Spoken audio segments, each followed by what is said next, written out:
Hola, buenas tardes de nuevo. Bienvenidos aquí, amigos de la India. Hoy es martes 12 de mayo del 2020. Vamos a hacer la sesión número 99 del curso El alma, la cualidad de la vida. Hay que decir que, como debido al coronavirus, al COVID-19, no nos podemos juntar presencialmente. Por lo tanto, esta sesión se hace vía telemática. Y después se edita el vídeo y se cuelga en internet como de costumbre. Tenemos aquí el título, el famoso loto, en este caso no es un loto técnicamente hablando, es un nenúfar, los famosos lirios de agua de aquí de Europa, de Occidente, y hemos tomado el libro del mismo título, el recopilatorio sobre las enseñanzas del alma que un estudiante hizo copiando los textos de los libros del tibetano y de Alice Bailey. Todo lo relacionado con el alma apareció en ese volumen de 200 y pico páginas en edición, y francamente es un recopilatorio muy inteligible porque da una visión muy precisa que el tibetano expresó en diferentes volúmenes. Bien, como de costumbre tenemos los famosos múltiples nombres de la conciencia. Como trabajamos a nivel telemático, para no interrumpir la grabación, los problemas que tenemos a veces, os miráis los nombres y si al final de la clase hay alguna duda con alguno de los nombres que aparecen aquí, pues hacemos un pequeño diálogo, debate. Bien, en la sesión anterior, la número 98, acabamos en esta diapositiva. Autorrealización. Dice, las diversas energías que actúan sobre el ser humano y producen su desenvolvimiento constituyen su campo de experiencia. Estas dos palabras, desenvolvimiento y experiencia, debieran estar siempre vinculadas, porque una deriva de la otra. Mientras que persiste el sometimiento a la experiencia en el mundo de la forma, tiene lugar un desenvolvimiento paralelo de la conciencia. Mientras persiste el sometimiento a la experiencia en el mundo de la forma, sometimiento a la experiencia, no que estemos atrapados por el mundo de la forma, es diferente. Como estamos en Tauro, a unos días de este pasado festival de Wesak, 5 días, hay que remarcar que el mundo del deseo es el camino instintivo en una primera etapa, y cuando se descubre la razón de ser del deseo, uno está en condiciones de darle un enfoque nuevo y convertir el deseo en aspiración, recordando que llegará un momento en que entenderemos muy bien que el deseo en el fondo es un tipo de voluntad, una voluntad muy personal, muy privada, muy básica, muy instintiva.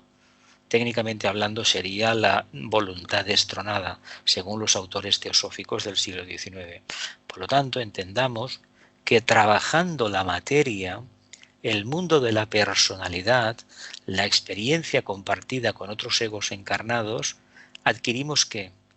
Capacidad de respuesta al medio, adquirimos experiencia, y esa experiencia permite que el alma se vaya manifestando, se vaya desenvolviendo, la vayamos expresando. Si no tenemos actividad, será muy difícil, por no decir imposible, que nos podamos convertir algún día en un loto como este, con infinidad de pétalos, de canales, que van emitiendo una señal muy especial. Esa señal es luz, amor y voluntad al bien. ¿Continúo? Dice, debido a que dicho desenvolvimiento origina constantes cambios de comprensión y la consiguiente y constante reorientación hacia un nuevo estado de conciencia, conduce necesariamente a nuevas experiencias, experiencias de nuevos fenómenos, nuevos estados del ser y condiciones dimensionales hasta ahora desconocidas. Estos famosos nuevos estados del ser que describe o manifiesta el maestro, en el fondo cada uno de nosotros lo ha ido percibiendo a lo largo de los años. Como hemos dicho antes, que estamos todavía bajo la impronta de la presencia del Festival de Wesak, hay que decir que semanas anteriores se produjeron, imagino que casi todos el grupo lo hemos tenido, lo hemos percibido en cierta medida, cierta precipitación energética. Pues bien, la experiencia obtenida de estos constantes cambios, esta constante aportación de energía, reorientar tu vida acorde a la energía entrante, adaptarte a la nueva situación, Esos estados del ser lo único que te están diciendo es que como conciencia encarnada, como alma, estás buscando tu lugar. ¿Y qué estás haciendo? Pues te estás aposentando de una manera más dinámica, más correcta y al mismo tiempo más respetuosa con el propósito divino, con la voluntad que tenéis como alma para encarnar, al estado de tu condición karmática. Es decir, comprender lo que me sucede, comprender el medio en el que vivo y darme al mismo tiempo cuenta de que me he de adaptar continuamente, indica que como alma ya me estoy manifestando. Aquel que no puede percibirlo o si lo percibe no puede dar el cambio de adaptarse a las nuevas situaciones, se acaba petrificando. Acordémonos del relato bíblico de la famosa estatua de sal, aquel tema de la mujer de Lot que miró al pasado. Cuando uno mira al pasado y no se adapta a la oportunidad nueva, que en estos momentos son constelaciones que nos están influenciando, tema estelar de planetas, energías que están afluyendo a la Tierra, hacen que en el sendero se esté viviendo una situación bastante compleja en algunos aspectos. Un profundo reajuste se avecina, ya se ha iniciado, y se espera que de aquí al 2025 sea mucho más intenso. Como también estamos bajo la influencia de este proceso karmático que los humanos hemos desencadenado, llamado COVID-19 o pandemia, que ha conseguido que toda la humanidad esté replegada en su casita, en clausura, cerrada, con una mascarilla de más, con un lavado de cerebro en algunos casos escandaloso. Se ha conseguido ni más ni menos que aquellos generar las condiciones para que aquellos que estén mínimamente orientados a la luz salgan fortalecidos. Los que no están realmente orientados a la luz, es decir, que no apuestan por su propia valía interna, por la confianza en sí mismos y en el conjunto de la humanidad, esas almas se cristalizarán, mientras que las otras, que serán más valientes, hagan los cambios internos necesarios y acepten la realidad que hay y poco a poco interactúen correctamente con ellos, esos expandirán aún un poco más la conciencia y realmente serán como esta flor magnífica, que es un perfecto pentáculo, una estrella de 5 puntas. Ojalá la crisis esta que estamos viviendo nos convierta en unos seres autorrealizados. ¿Continúo? Dice de allí la frecuente reacción del discípulo al hecho de que no hay aún para él un lugar de paz. La paz fue el objetivo del aspirante atlante. La realización es el objetivo del discípulo ario, el cual nunca puede permanecer estático ni descansar. Constantemente se ajusta, bueno, lo que hemos hablado antes, ¿no? Cuando uno anhela en su vida diaria, y yo me hace gracia que cuando la gente sale por televisión en las campañas electorales, mucha gente dice, no, yo quiero que haya paz en el mundo. No puede haber paz en el mundo porque no hay justicia. Por lo tanto, el día que haya justicia, habrá paz. La paz es un estado psicológico emocional, basada en las energías que circulan e impactan en el plexo solar. Es una característica netamente del vehículo emocional, pero eso no es lo que nos interesa vivir, porque eso en el fondo, de lo que nos está hablando es un estado de conciencia que ya deberíamos tener trascendido. ¿Qué le sucede a todos aquellos que se deciden acercarse a la jerarquía? Pues ni más ni menos que estar continuamente removiéndose, teniendo en cuenta que la cama en la que están habitualmente durmiendo, que se pueden estirar, su mundo más querido, no es precisamente un lecho de mullido y de tacto agradable, no. Es la famosa corona de espinas del maestro, del nazareno. ¿Por qué? Porque te obliga a estar continuamente alerta. Forma de estar continuamente alerta, que te pongan una corona de espinas. Ya sé que es el mito de la cuarta iniciación, el despertar del centro coronario, es una cosa mucho más compleja, pero que entendamos que la vida regalada y la vida cómoda, tal y como el arquetipo básico de Tauro nos enseña, no nos conduce a la puerta del cielo, más bien nos conduce a esa puerta en el trabajo número 8 de Hércules, en Escorpio, deberíamos cerrar definitivamente. La puerta de la parte oscura, la puerta del deseo, de la parte inconsciente, de todo eso que continuamente nos está atormentando. Por lo tanto, ¿queremos buscar la luz? Pues abramos completamente la conciencia, exhalemos y adaptémonos como hacen las plantas, las flores, a los ciclos estacionales. Por alguna razón en la primavera la planta ¿qué hace? Parece que haya nacido, mentira, da el fruto. Pierde en verano las hojas, o incluso a veces en primavera, según qué variedades. Llega el otoño, prácticamente se queda como algo mustio y muerto, el invierno, y cuando vuelve la primavera, ¿qué sucede? Otra vez resucita. Pues apliquémonos ese proceso no en un periodo de un año ni de 3 meses que dura una estación, no, en un periodo de un día, de ciclos cortos, de horas. No tenemos más escapatoria, si queremos servir a la jerarquía, de estar continuamente reinventándonos. Nunca puede permanecer estático ni descansar. ¿Por qué? Pues por una razón bastante sencilla.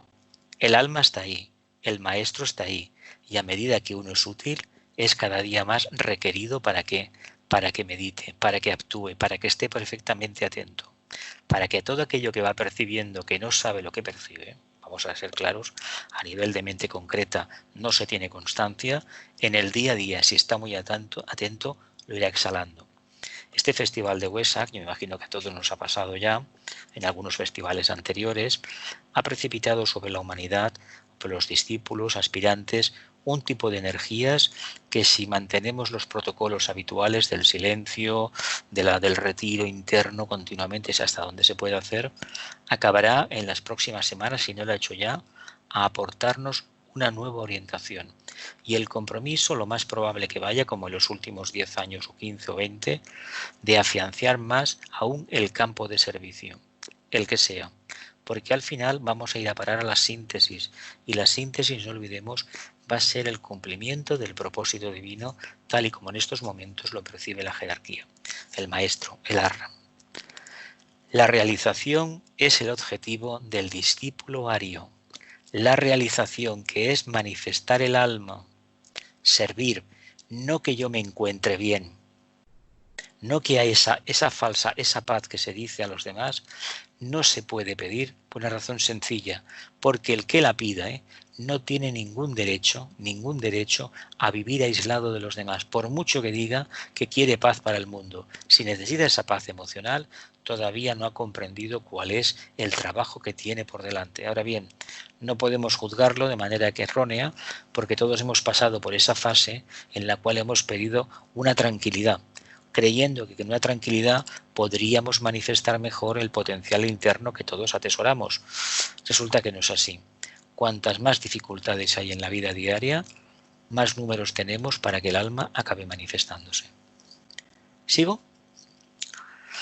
Dice, continuamente aprende a actuar en ellas, esas dificultades, ¿no? Y luego encuentra que desaparecen para dar lugar a nuevas. Esto es cierto. Uno empieza a adaptarse, sale una oportunidad, esa oportunidad te lleva hasta donde te lleva, la tienes que dejar, adaptarte a otra y así sucesivamente. Dice, esto continúa hasta establecer la conciencia en el yo, en el uno, la parte abstracta, la yo superior. Entonces, el iniciado se conoce a sí mismo como la unidad observadora y vigila el fenómeno fantasmagórico de la vida en la forma. Unidad observadora. Evidentemente, para estar así deberíamos actuar como almas, estar viviendo en los chakras superiores.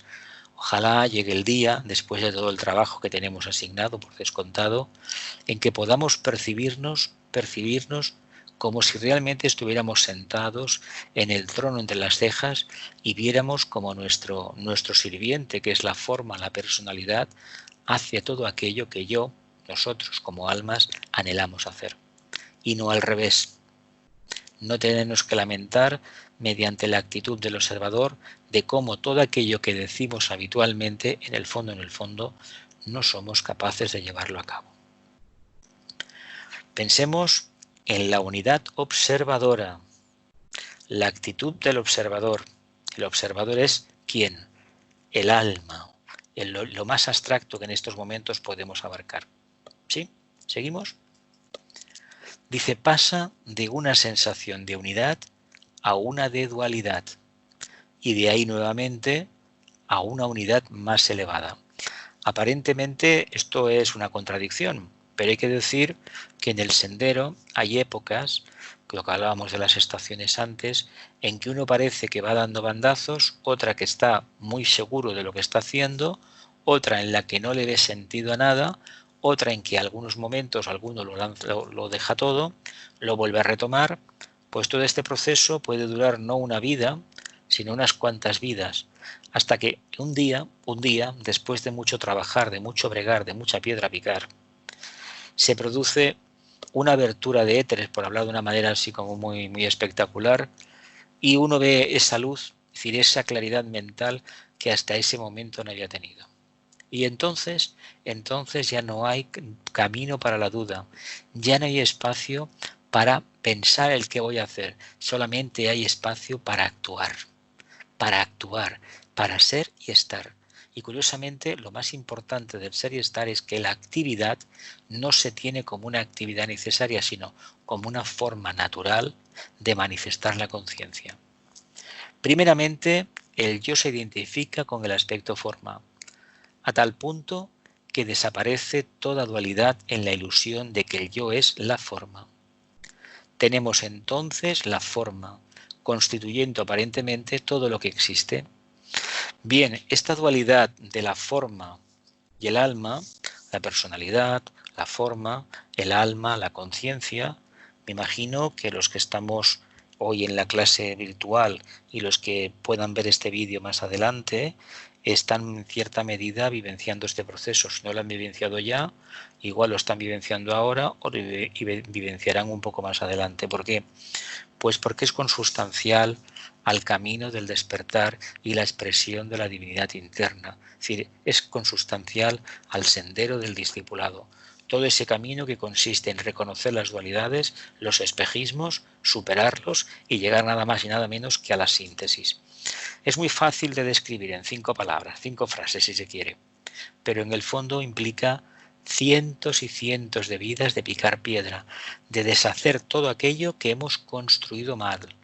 Y construir mal implica aferrarnos al pasado, a las comodidades de la materia, de la personalidad, a los caprichos y deseos de nuestro vehículo emocional, a las dificultades energéticas de nuestro vehículo etérico, a la forma de pensar errónea, separatista, basada en los sentidos personales y en lo que me gusta y lo que no me gusta de nuestra mente concreta. Si estamos dispuestos a trabajar de esa manera, pues demos un salto a la arena, al terreno de juego y comencemos a actuar. Porque la duda está en la dualidad. Decimos, hay una parte iluminada, hay una parte que no lo está, una parte oscura. En el fondo hay que reconocer a la larga que la parte iluminada y la parte oscura son lo mismo, pero cuidado, eso se puede hacer cuando uno ha picado la piedra y ha convertido bloques de piedra en polvo. ¿Qué quiere decir? Que ha desintegrado todo aquello que le impedía reconocer que la diferencia entre lo más sublime y lo más concreto la tengo en mi propia conciencia, pero por tal no existe. Muy importante que nos analicemos diariamente y veamos los móviles que hay detrás de todas nuestras actuaciones, porque ahí está la clave en la forma en que trabajamos y en que respondemos a las crisis o a las situaciones de estrés en la vida diaria, que hay muchísimas cada día en las grandes ciudades. Ahí se nota el nivel de conciencia que tenemos y sobre todo una cuestión muy importante.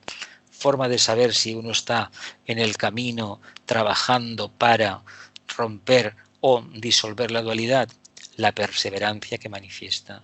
Lleva años y años y años trabajando y no encuentra tiempo para otra cosa, solamente para trabajar en esta línea. Quiere decir que el alma como tal se está manifestando. Los resultados, uno está tan ocupado en su campo de servicio que no hay espacio, ni tiempo, ni ganas de pensar en uno mismo. ¿Sigo? Dice, a esto le sigue la etapa en que el yo, que internamente mora, empieza a ser consciente de sí mismo, como también de la forma. Entonces hablamos en términos del yo superior y el yo inferior, del yo y sus envolturas, del yo y el no yo. Esta es la etapa dual del aspirante y del discípulo, hasta el momento de entrenarse para la tercera iniciación. Obviamente la tercera iniciación es la subida a la montaña, es la transfiguración, es iluminar la mente concreta. Claro, si la mente concreta está iluminada, ya no hay percepción de dualidad, lo que hablamos en las diapositivas anteriores. La dualidad existe cuando estamos focalizados nada más y nada menos que en la mente concreta. Porque desde el punto de vista emocional, ¿qué dualidad podemos percibir? Si precisamente la devoción, el idealismo, hacen que las dificultades desaparezcan y uno se aferra a un punto de vista, a una creencia, a una meta, y no es capaz o no puede construir el camino. Aspira, pero hay el método científico de ir construyendo de manera consciente y científica formas mentales a través de la meditación que al final, ¿qué hacen? Precipitan un nuevo estado de conciencia de no dualidad. Hay que subir entonces a la cima de la montaña, hay que vivir en la parte más elevada para poderlo conseguir. Vuelvo a leerlo. Dice, a esto le sigue la etapa en que el yo, que internamente mora, empieza a ser consciente de sí mismo como también de la forma. Entonces hablamos en términos del yo superior y el yo inferior, del yo y sus envolturas, del yo, del alma y de la personalidad, el no yo.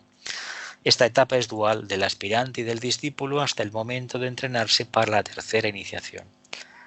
Etapa dual del aspirante y del discípulo, hasta que llega la tercera, que básicamente empieza a responder ya a la síntesis, al aspecto monádico, por eso un iniciado.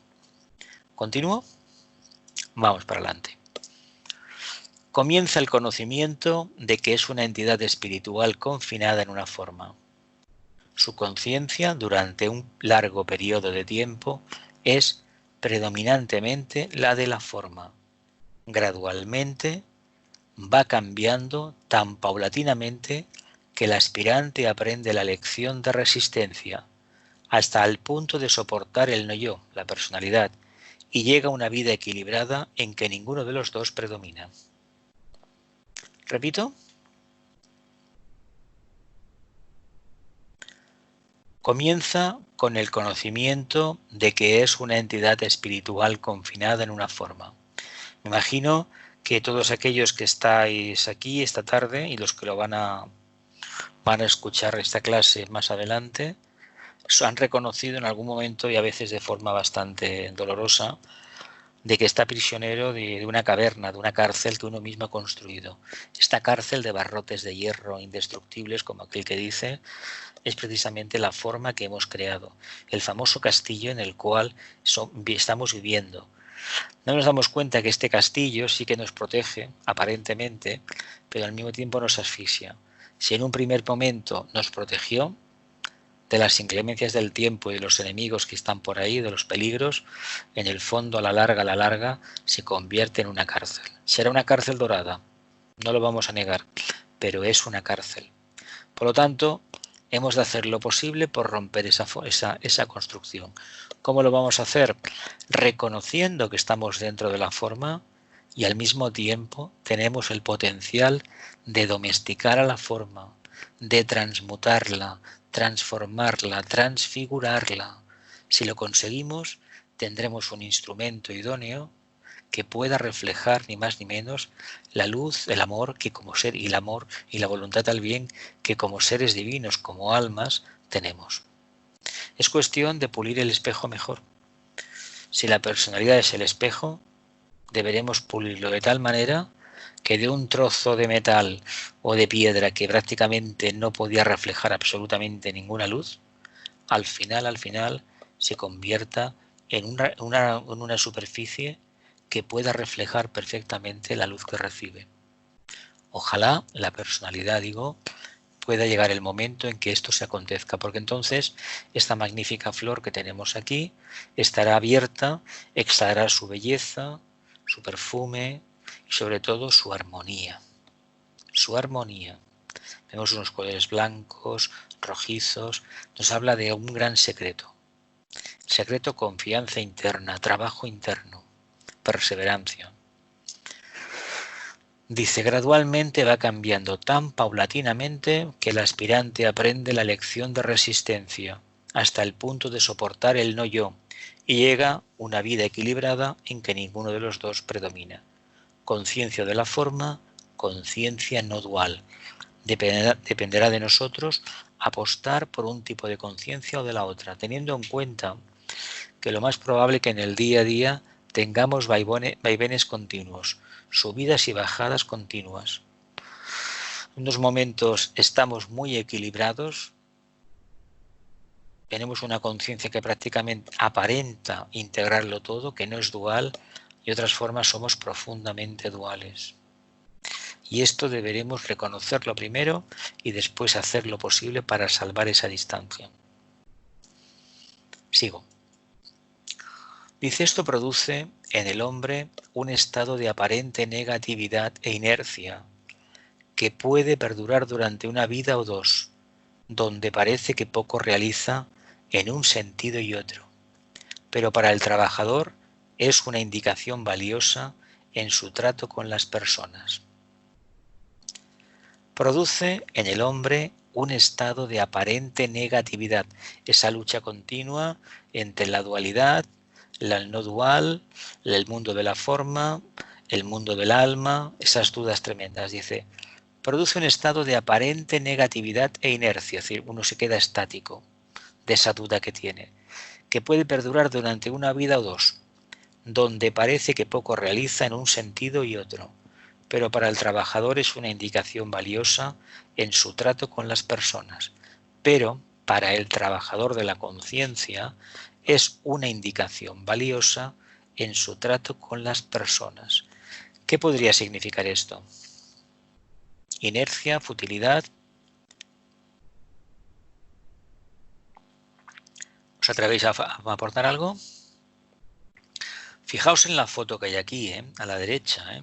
Es un seto, está recubierta la pared de brezo, de Bruck, y tenemos aquí una bugambilia. Fijaos que aparentemente el brezo, ya sabéis que es una planta que crece aquí en la península ibérica, se recorta y se pone para cubrir rejas, terrazas, y prácticamente es una cosa que está muerta, está seca. Pero fijaos que dentro de este aspecto de la forma, que uno parece que no aporte nada, sin embargo es el lugar idóneo para plantar una planta trepadora como esta. Lo vemos, contraste de colores. Inercia, futilidad. Pero para el trabajador es una indicación valiosa en su trato con las personas. ¿Cómo nos damos cuenta tratando con los demás que estamos viviendo o no un estado de aparente negatividad? ¿Reconocemos que los demás están peor que nosotros, que están mejor, que tienen las mismas tribulaciones que tenemos nosotros, que tal vez nosotros nos preocupemos más porque tenemos un interés por la línea de rayo, el segundo rayo de la enseñanza esotérica, que nos interesa más profundizar y los demás no se lo plantean? Sin embargo, los demás nos podrían dar lecciones de que el tema de la dualidad no se lo plantean porque ante todo está el cumplimiento de su deber, el que sea en su trabajo, en su actividad. Hay un sentido de responsabilidad, entonces hay un alma detrás que se está manifestando. ¿Queréis aportar algo? ¿No? Dice, luego cambia el punto de equilibrio y desde el ángulo de su influencia, el alma parece dominar y todo el aspecto de la conciencia comienza a trasladarse al más elevado de los dos aspectos. Sin embargo, persiste aún la dualidad, porque el hombre se identifica unas veces con el alma y otras con su naturaleza forma, la personalidad. Dice, en esta etapa se encuentra ahora la mayoría de los discípulos más sinceros. No obstante, es absorbido poco a poco en el alma, hasta que un día se da cuenta que solo existe el alma, pues entonces sobreviene el estado superior de unidad. Focalización en el alma, solo existe el alma. ¿Nos damos cuenta lo difícil que es aposentar la conciencia en la presencia del alma? ¿Nos damos cuenta lo complejo que es vivir continuamente como si realmente estuviéramos exhalando el potencial del alma? Cada vez que nos lo creemos, los señores del karma tienen a bien regalarnos una lección de humildad. ¿En qué consiste? En generar unas condiciones que nosotros mismos generamos con nuestra actitud no egoísta, sino de querer manifestar el alma. La mejor forma para nosotros no es que sea un castigo, es que venga una circunstancia que hemos generado en vidas pasadas en las cuales necesitamos manifestar aquello que hemos aprendido trabajando dentro de la forma, vivenciar la no dualidad. Si en un conflicto determinado somos capaces de poner un punto neutro, un buscar el punto de encuentro y calmadamente solucionarlo o iniciar un proceso de diálogo que acabe solucionando el conflicto, ahí manifestamos la cualidad de estar perfectamente unidos al alma. Lo más probable es que estemos unidos al alma en determinados periodos del mes, del año, y luego haya días en los cuales nos gustaría que la experiencia fuera borrada del calendario. No puede ser así. Debemos tener en cuenta, además, el color de estas plantas, de estas flores, nos lo indican, ese color lila, de nuevo orden, que precisamente queremos construir algo nuevo. Sí, perfecto, adelante, pero que sepamos con lo que estamos trabajando y que sepamos que lo que queremos cambiar está plenamente cristalizado. Y en principio reconozcamos que nosotros también estamos en cierta medida cristalizados. Mira, arriba. Luego cambia el punto de equilibrio y desde el ángulo de su influencia el alma parece dominar y todo el aspecto de la conciencia comienza a trasladarse al más elevado de los dos aspectos. Sin embargo, persiste la dualidad, porque el hombre se identifica unas veces con el alma y otras con su naturaleza forma. ¿Podremos pensar en nosotros sin tener un cuerpo físico? ¿O no darle importancia al cuerpo físico, que sea lo mismo? Todos decimos que sí, pero hay que decir que no. ¿Por qué no? Porque la atención que le prestamos al cuerpo físico no es la misma que le prestamos al cuerpo, el cuerpo causal, por ejemplo, el cuerpo del alma. ¿Por qué lo digo?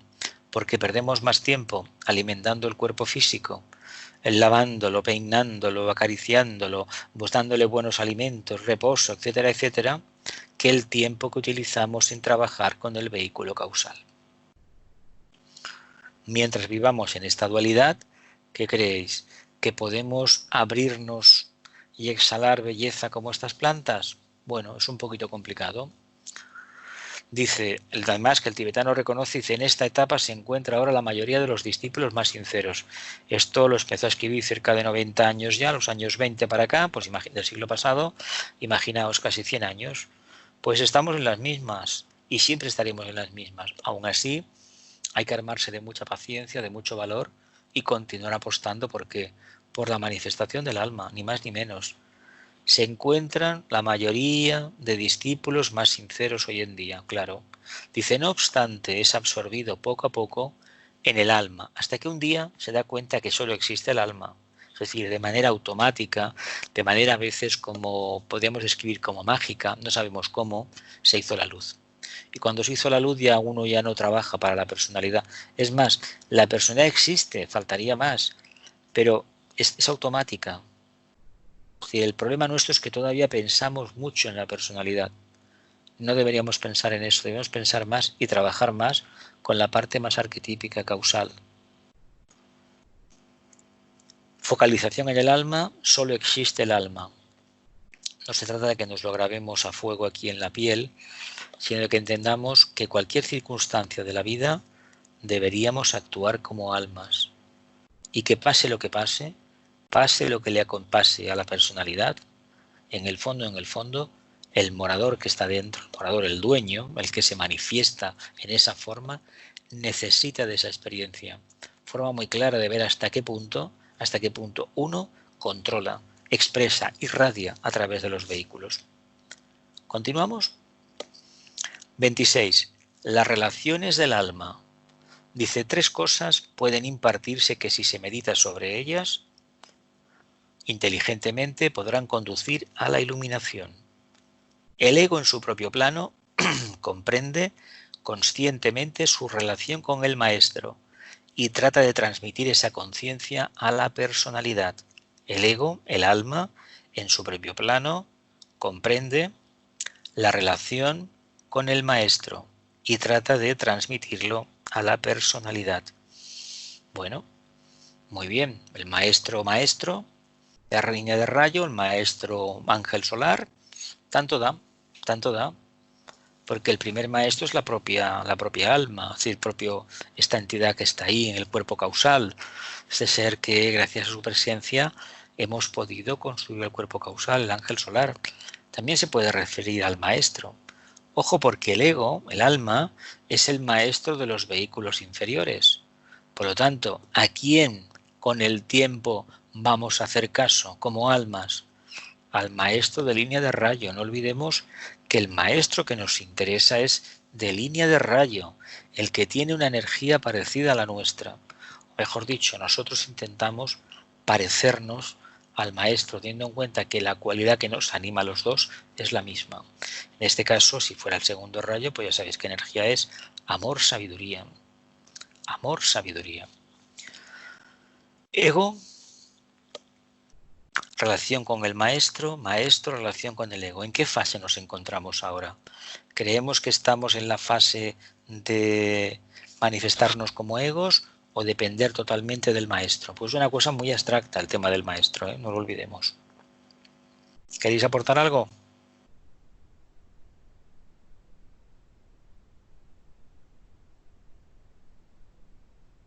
¿No?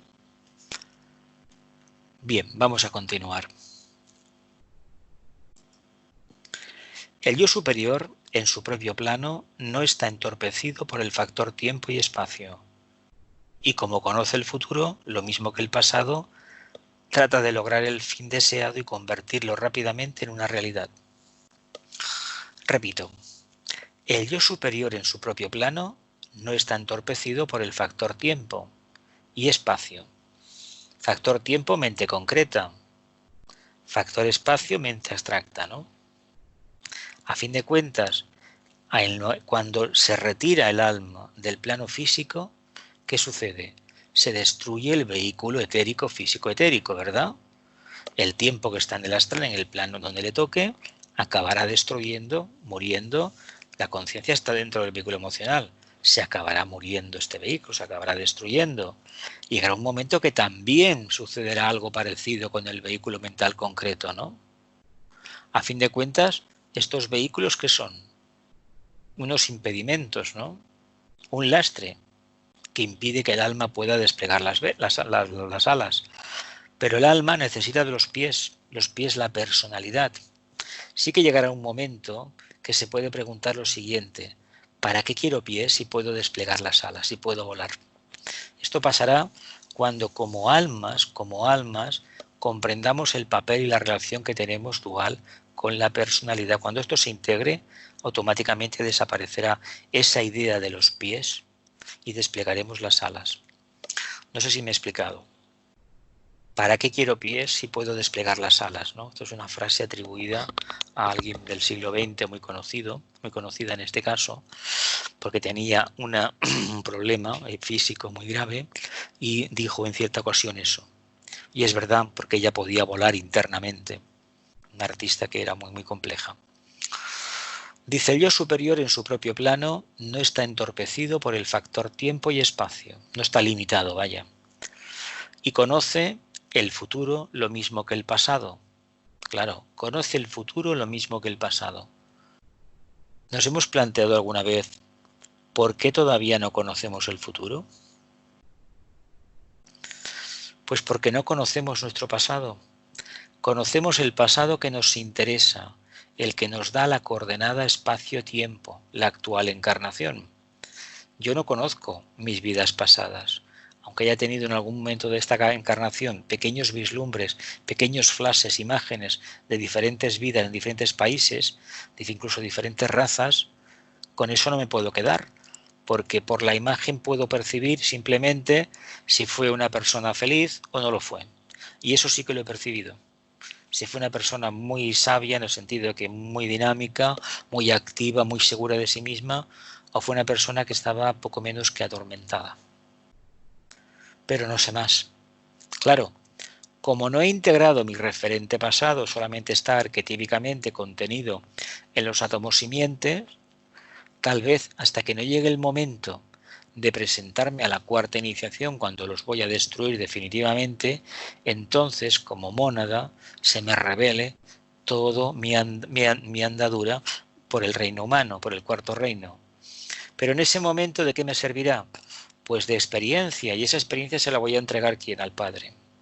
Esa es la memoria, la joya en el loto que voy a presentar al Creador, porque forma parte de Él y forma parte mío. Si yo pertenezco a su conciencia, Él tiene derecho a ese tributo. Lo vemos. Queremos irradiar como esta margarita aquí, esta flor tan maravillosa. Pues ya sabemos lo que debemos de hacer. Vivir una vida de síntesis y darnos cuenta que como almas no tenemos limitaciones. Sucede que cuando nos olvidamos de que no somos almas, comienzan los problemas. Dice, el yo superior o ego en su propio plano está en relación directa con egos que se hallan en el mismo rayo abstracto o concreto y comprendiendo que el progreso se alcanza de forma grupal, actúa en ese plano ayudando a los de su especie. El yo superior o ego, en su propio plano, está en relación directa con otras almas que se hallan en el mismo rayo, abstracto o concreto. Los rayos concretos son los rayos constructores, básicamente, ¿eh? Los otros son rayos que cualifican. Los abstractos sería el segundo, el cuarto y el sexto, pero segundamente el segundo y el sexto, porque el cuarto se trata de poner en práctica lo aprendido. Y los rayos concretos, el primero, el tercero, el quinto y el séptimo. Son rayos muy complicados, ¿eh? Porque generan determinadas actitudes muy difíciles de llevar de poder después integrar. Pero cuidado con las ideas o todo lo que proviene del rayo abstracto, el sexto en concreto, ¿eh? Esas ideas que tiene uno, esas visiones, esos supuestos contactos internos, ya sea con un maestro, con un ángel. Cuidado, porque muchas veces son caminos de escape, vías de escape. Otras veces son caminos de supuesta iluminación y las más de las veces de confusión y simplemente engaño, de espejismo. Es consustancial despertar de la conciencia. Solamente el factor tiempo dirá hasta qué punto estábamos en lo cierto o no lo estábamos. No olvidemos que para recorrer el camino, en un momento determinado, tuvimos una fantasía interna, un anhelo de no saber qué, una imaginación desbordada y poco a poco hemos ido construyendo de manera correcta, de manera científica. No nos creamos que esto ha venido por generación espontánea, no. Si estamos en estos momentos estudiando estos textos de esoterismo que no están precisamente escritos para la mayoría de los mortales del camino, hemos de entender que estamos en condiciones de manifestarnos por periodos prolongados como almas. Prolongados puede ser de mejor horas, nada más, días, meses, pero estamos todavía en la cuerda floja de la dualidad. Y cada vez que bajamos la guardia y actuamos como personalidades, estamos dándole la espalda y rompiendo la relación que tenemos como almas. Tanto queremos fortalecer la cuerda lantagarana, actuemos siempre como almas, sabiendo que los pies los tenemos en tierra, que es donde deben de estar, los pies en tierra. El yo superior o ego en su propio plano está en relación directa con otros egos, con otras almas. Lo importante es que nos demos cuenta, aquí en el plano físico, si hemos sido capaces de descubrir en los demás, con la gente que habitualmente nos relacionamos, ya sea compañeros de trabajo, familiares, padres, hijos, hermanos, amigos, conocidos, gente que pertenece a lo mejor al mismo club deportivo que nosotros, club cultural, gente que va a la biblioteca, que hace viajes, que medita. Si nos hemos dado cuenta de que también son almas que están en la misma tribulación de manifestar la síntesis, que unos días actúan como personalidades y otros días actúan como almas. Cuando este lenguaje se empezó a oír hace ya décadas, empezaba en el camino, a veces chocaba el tema de la personalidad. Con 15 años, 16, aquello te chocaba un poco. Pero con el tiempo vas entendiendo que la mayoría de las veces actuamos como personalidades. Por lo tanto, si tenemos un compañero que actúa como personalidad una vez, no se le debe de tener en cuenta compañero o compañera. ¿Por qué?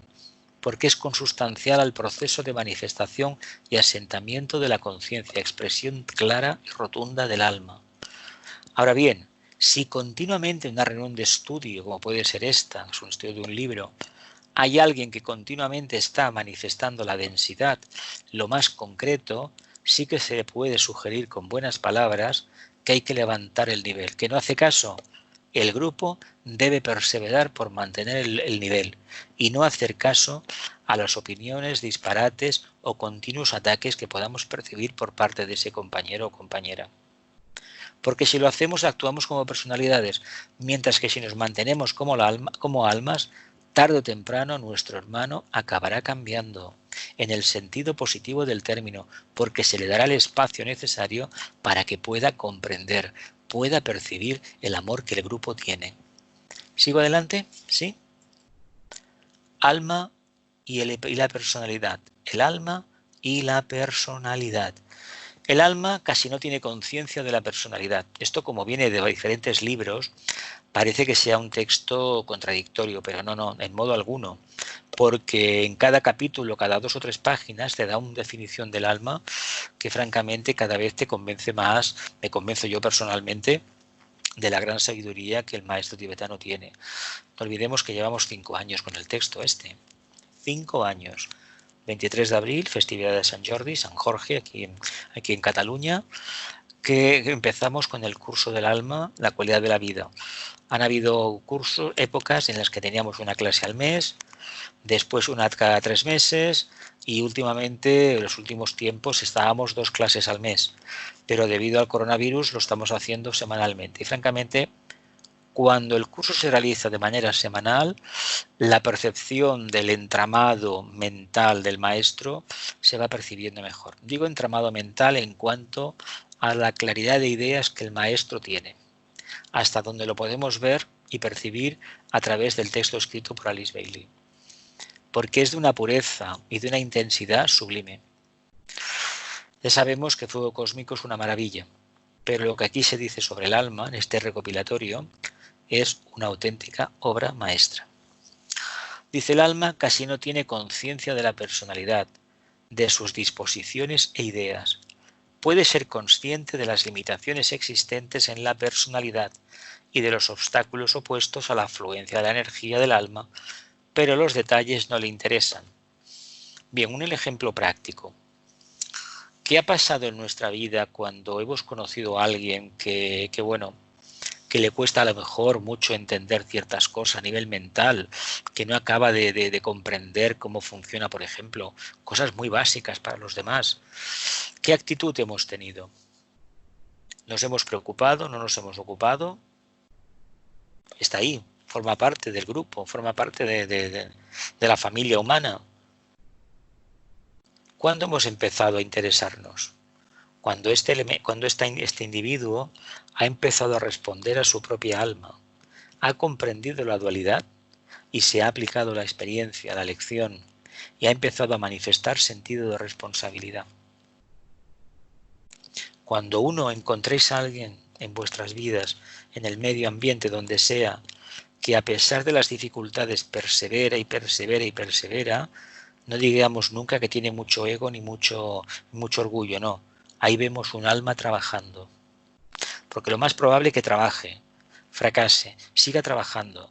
Es preferible que la inspiración venga a través de la experiencia a que uno se siente cómodamente y le caiga la manzana de la sabiduría. No sé si me explico, creo que sí, ¿no? Un poquito. Dice: puede ser consciente de las limitaciones existentes en la personalidad y de los obstáculos opuestos a la afluencia de la energía del alma, pero los detalles no le interesan. ¿Sigo? Entonces, dime. Jesús, dime. Los cuerpos de la personalidad viven a su bola, ¿no? Viven a su aire, me refiero. Claro que viven a su aire, claro que viven a su aire. Está, Es que estos son los compañeros de viaje que debemos cuidar, porque, a ver, no hay otra cosa más. Lo que pasa es que muchas veces se recurre a la metáfora, se recurre a una alegoría, no se va diciendo otras cosas, como por ejemplo el mito de la caverna. Tiene muchas explicaciones, pero la primera es que como alma somos esclavos de la personalidad, de mi propia cárcel. A ver, Está más claro que el agua. Si yo me relaciono con la gente de mi raza, de mi cultura, de mi rango económico, social, ¿qué estoy haciendo? Pues viviendo en una jaula de oro. Ya sabéis que hay por el mundo del espectáculo, bueno, a ver, todo este espejismo que hay relacionado con el dinero y el uso exacerbado, el consumismo, ese lujo, que todas esas historias que proceden de la Atlántida y que son un auténtico pecado de separatividad, desde fuera se ve como una maravilla. Se ve como algo maravilloso. Uno no tiene problemas. No, tienes más problemas. Porque cuando una persona tiene mucho dinero, tiene más miedo a que se lo quiten que aquel que no tiene nada. A veces se da que el que no tiene más que un céntimo está tan apegado y el que tiene una fortuna inmensa vive despreocupado. Es experiencia de alma, nada más. Si uno ha conseguido el mundo del deseo, controlar el mundo del deseo, las riquezas no son un obstáculo para evolucionar. No lo son, de ninguna manera. Lo que pasa es que es muy fácil criticar al que tiene y dejar caer, lo habrá conseguido como. No, lo ha conseguido trabajando. Aunque a veces nos parezca decir que trabajo, sí, bueno, la vida es así. No todo el mundo puede trabajar en determinadas actividades que hoy el mundo aplaude tanto, deportistas de élite que ganan una cantidad de dinero inmensa, pero la gente olvida una cosa, esas personas tienen una vida laboral cortísima, muy corta, de unos años, 10 años, fuera. A partir de ahí, ¿qué? La gloria. Por eso ganan tanto. Algunos acaban como acaban y otros llegan a la vejez en buenas condiciones. Pues nosotros como almas, en la medida que trabajemos correctamente los vehículos de la personalidad y demos tiempo y cariño, amor a cada uno de estos integrantes, nos daremos cuenta que sin ellos no podemos evolucionar. ¿Me explico? Sí, ¿no? Un poquito. Dice el Sí, alma, muy casi no bien. tiene conciencia de la forma. Bueno, pero yo me preguntaría una cosa, salimos a la calle y preguntamos a la gente si saben que son almas. Unos te dirán que sí, que Cristo, que creen en Dios, que van a misa, pero de una forma científica, racional, como lo presenta el tibetano o lo presentó Madame Blavatsky y algunas escuelas más de esotéricas, pues no. ¿Sí o no? A ver, porque cuando se tocan estos temas como el tema del amor, me hace mucha gracia que se va a hablar de amor y tiene que aparecer una pareja desnuda, cogido de la mano mirando al sol. Bueno, ¿y por qué lo tenemos que relacionar con la polaridad? Con la búsqueda de la polaridad, con el sexo. Por mucho que pongamos un despertar, un amanecer magnífico, un sol y dos cuerpos desnudos en una montaña que son una belleza, a ver, la referencia esa me indica que la conciencia está ¿dónde? Debajo del diafragma. Lo demás es un aderezo que engancha muchísimo. Me explico, ¿no? Sí, ¿no? Lo vemos, ¿no? ¿Sigo? Ya queda menos, ¿eh? Dice, se ocupa de reconocer como el alma los proyectos jerárquicos, captar la necesidad mundial y responder muy tenuemente al principio, a la afluencia, a la presencia de la mónada, ¿no? Que va desarrollándose. Eso empieza a partir de la segunda iniciación y cerca de la tercera. De hecho, se llega a la cima de la montaña porque hay una captación intuitiva de una verdad absoluta, arquetípica, que es el aspecto padre, el aspecto monádico. Y a partir de ahí se sigue trabajando y cuando se llega a la cima de la montaña, eso ya no se pierde, es decir, eso se tiene. Se trata de ir manifestándolo, cueste lo que cueste. Dice, estas actitudes y reacciones del alma en su propio plano de existencia afectan profunda y fundamentalmente la vida de la personalidad y producen esos cambios básicos que revocan la bivocación del discípulo. Producen esos cambios básicos que revocan la vocación del discípulo. ¿Qué significa revocar? Impugnar, cambiar.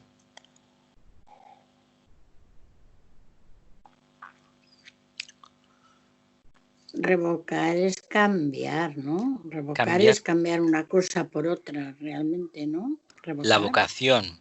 vocación del discípulo. Esos cambios básicos que revocan, ya te dice anteriormente, cambios básicos. Afectan la vida de la personalidad. Cuando se capta la necesidad mundial. Mirad, Yo puedo hablar por mi propio punto de vista lo que a mí me aconteció. Como católico, desde muy pequeño, tenía un anhelo grandísimo, una línea de sexto rayo muy, muy fuerte, muy aposentada, de buscar el mayor bien para el mayor número, pero de forma automática. Incluso un día os expliqué, yendo a misa con 11 años, lo que me aconteció, lo que vi en el cielo. Una de las, no de las primeras, pero sí tal vez de las imágenes que más me han impresionado a lo largo de los años, más que nada porque era muy joven, muy pequeñito, todavía un crío, 11 años. Y ver algo que estaba ayudando a toda la humanidad, que limpiaba todas las enfermedades, lo anulaba todo lo negativo. Fue un indicio a través de unos devas, supongo, por eso me enteré muchísimos años después, de indicarme el camino que me iba a tocar hacer. Claro, viene de vidas pasadas esto. Y en esta encarnación sí que al principio hubo dificultades, pero cuando uno apuesta precisamente por la presencia del alma, uno empieza a descubrir la necesidad de los demás. Toda esta gente que se ha jugado la vida a través, por ejemplo, del Open Arms, esta gente que se ha ido a Siria o esta gente que aquí en España, aquí en Cataluña, en Barcelona, donde yo vivo, aquí en Sant Boi, se ha dedicado a trabajar de forma voluntaria para el Banco de Alimentos, el tema de Cáritas, la ropa, y ayudando a la gente, incluso a veces de forma anónima muchas veces, gente que no tiene ni para comer. Esta gente ha descubierto internamente la chispa de la mónada. Y digo mónada porque cuando este sentimiento, este anhelo de cambio se perdura en el tiempo, ya no es el alma, es la mónada la que está detrás. Y uno poco a poco acaba viendo la globalidad de la familia humana como una sola. Esa es la base que hay detrás de la existencia de Naciones Unidas. Lástima que la idea no fructifique más y no deje de ser algo muy bonito, pero para un futuro muy lejano e indefinido. No, es a corto plazo. Esto es como las conferencias sobre el medio ambiente. Cuando en las últimas que hubo en Madrid, que no se presentaban, los grandes que contaminaban, no se presentaron, dijeron, bueno, cuando lleguemos al 2050 dejaré de consumir combustibles fósiles. Pues mire usted por dónde. Ha llegado la pandemia esta, la economía va a caer en picado y tal vez la respuesta más científica y al mismo tiempo más espiritual será apostar por energías renovables, no por la crema de los hidrocarburos, carbón, derivados del petróleo, etcétera, etcétera. ¿Quién sabe? Porque estamos en un momento muy, muy confuso. Porque lo más probable a corto plazo es que todas las doctrinas que hay, toda la legislación internacional para proteger el medio ambiente sea anulada, en aras de activar la economía mundial, con lo cual nos volveremos a equivocar y volveremos a recibir otra vez un azote por parte de quien corresponda. Me he explicado bastante bien, ¿no? Sí. Nos quedamos con la imagen magnífica de esta flor, estas gotas de rocío. No sé si estas fotos son de internet. Estas fotos son de internet, las saqué de una página y de hecho algunas tienen el nombre de autoría. No sé si las fotos son auténticas o han pasado por el proceso del Photoshop, las gotas de rocío, todo esto, tanto da. Yo no tengo medios para hacerlas. Pero indican muy bien, muy claro lo que hay. Cuando uno actúa como si fuera esta flor, irradiando plenamente, abierta como alma, manifestándose como alma, no hay impedimento, según la coordenada espacio-tiempo que le toca vivir, para cumplir el propósito que trae. Y lo va a descubrir a medida que persevere hasta el último hálito de vida. Ahí está demostrando, él a lo mejor ni ha hablado del tema nunca, que detrás no es que haya un alma, no, hay una mónada que se está manifestando. Estado del alma afectan a la personalidad. El estado del alma afectan las limitaciones a la personalidad. Claro, las limitaciones. Cada vez que uno va ensanchando su conciencia, ¿qué vehículo se resiente? El emocional, ¿verdad? El emocional que no quiere por definición salirse del guión de los deseos, porque todos hemos sido en cierta medida atlantes, incluso lemures también, si somos de la Tierra, y hemos conseguido hacer ¿qué? Pues trabajar el triángulo inferior. Y mira por dónde, cuando uno empieza a trabajar por encima del triángulo inferior, empieza a trabajar con el triángulo superior, de forma tímida, resulta que la parte de abajo pide lo suyo. Pues no hay que dárselo. Ahora, tampoco hay que convertirse en ascetas. hay que encontrar el punto neutro. Y el punto neutro es el servicio. Fijaos los pétalos tan maravillosos y fijaos este círculo de dos colores, amarillo y en el fondo un amarillo un poquito más anaranjado. Ahí deberíamos estar. ¿Lo vemos? ¿Sí? Continuamos. Dice, es innecesario decir que deben ser tan sensibles a la cualidad de mi rama y preocuparse tanto por la oportunidad de servir que enfrentan hoy todos los discípulos que su desarrollo personal, su excepcional problema, como ustedes lo consideran, y sus reacciones deberán ser olvidados. El maestro a los discípulos que les pide que hagan como estas flores, que exhalen, que irradien, ¿verdad? Que no se preocupen de su desarrollo personal, porque si están irradiando, están siendo sensibles a la luz que el maestro les envía, ¿no? A la luz de la rama. Pero si yo estoy cada día mirándome al espejo, a ver, la margarita, desojo, tengo autocontrol, sí lo tengo, soy responsable, sí lo tengo, respondo al maestro, no lo respondo, arranco el pétalo, no lo arranco. Si estamos en esa tesitura, ¿qué está sucediendo? Pues que no vivenciamos todavía el olvido de uno mismo, y si no lo hacemos, no podemos servir al ashram ni al maestro por descontado. Lo vemos, el problema que tenemos. ¿Por qué estamos siempre deshojando la margarita? Pues porque nos va la dualidad, nos va la marcha esta del sufrimiento, caramba. Es así. En el fondo, aunque nos propongamos, no, nunca más voy a tropezar. Bueno, nunca más esta tarde. Ya veremos mañana por la mañana a primera hora si no me voy a desayunar con otro problema que yo mismo me he generado. ¿Lo vemos? ¿Sí? No tenemos ninguno de nosotros un problema excepcional, porque esos problemas son consustanciales, como hemos aprendido en las diapositivas anteriores, a la propia evolución, al propio desenvolvimiento de la conciencia. Por lo tanto, desde esta perspectiva, el cuerpo físico no existe. ¿Os acordáis que hace unos meses a un discípulo le decía, olvídese de que tiene cuerpo físico para servir? Y es verdad, cuando hay una dificultad muy grande, lo primero que el maestro les dice a los discípulos, sea de la línea de rayo o todos los de segundo rayo, olvídate del cuerpo físico. Ama más. Dices, caramba, ¿cómo que ame más? ¿Qué me está diciendo? Que trabajes como si fueras el alma. Claro, ¿cómo no podemos copiar la receta? Porque a lo mejor que pensamos que nuestro problema es diferente. No, no lo es tan diferente. Es el mismo. Sucede que nuestra percepción, según nuestro grado de trabajo mental, de intelectualidad, tiene una raíz distinta, una perspectiva diferente. Y no podemos aceptar y adaptar esa receta. Tiene que ser una oportunidad, una crisis que aparecerá en un momento determinado, que nos hará ver que lo que hasta ahora habíamos trabajado de búsqueda de uno mismo, basado en mi confort espiritual, en la autoobservación continua con fines de engrandecimiento, era una tontería, era falso. Que lo que tenía que haber hecho desde el principio es irradiar. Pero ¿cómo lo voy a hacer? Si no tengo la prueba, no me puedo dar cuenta del error. ¿Lo olvido? ¿Lo decimos? ¿Sí? Olvido. Esta página es increíble, ¿eh? Ya. Este trocito, vamos. Olvido de uno mismo, servicio al ashram. Continuamos. Desde el ángulo del maestro, lo interesante es la capacidad del alma para controlar su instrumento, la personalidad, y actuar a través de ella. Lo que él busca es la habilidad del alma, no la reacción de la personalidad. Busca la habilidad del alma, no la reacción de la personalidad. Quizás le resulte fácil recordar que esto, si se quiere, hasta humillante para el discípulo. Vamos a verlo de nuevo.